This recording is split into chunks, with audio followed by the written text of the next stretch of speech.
একটা ভূমিকম্প হবে পৃথিবীর পূর্ব দিকে। পৃথিবীর পূর্ব দিক মানে এই যে ভারত, পাকিস্তান, বাংলাদেশ, শ্রীলঙ্কা, ইন্দোনেশিয়া, ঠিক আছে, এই সিঙ্গাপুর, এই যে কন্টিনেন্ট মালয়েশিয়া, এটা পৃথিবীর পূর্ব দিক। এদিকে একটা ভূমিকম্প হবে। তারপরে 7 পৃথিবীর পশ্চিমে একটা ভূমিকম্প হবে। পশ্চিম মানে বোঝেন না? পশ্চিমা বিশ্ব না, সৌদি আরব না, পশ্চিমা বিশ্ব, ব্রিটেন, ফ্রান্স, জার্মানি, তারপরে রাশিয়ান কন্টিনেন্ট, হ্যাঁ, ইউক্রেন, এদিকে আপনার আমেরিকা, এই পুরো পশ্চিমা বিশ্ব, এখানে একটা ভূমিকম্প হবে বড়। এবং এগুলো এমন হবে যেগুলোতে ভূমি মাটিতে ধসে যাবে, মাটিতে ডুবে যাবে। ভূমিকম্প না, ভূমিধস।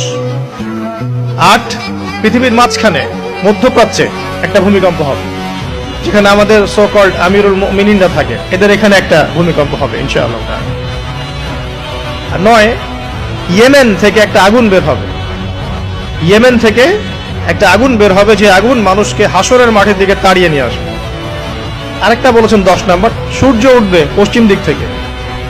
সূর্য উঠবে পশ্চিম দিক থেকে, তাহলে আর সময় নাই, পৃথিবীর সময় শেষ।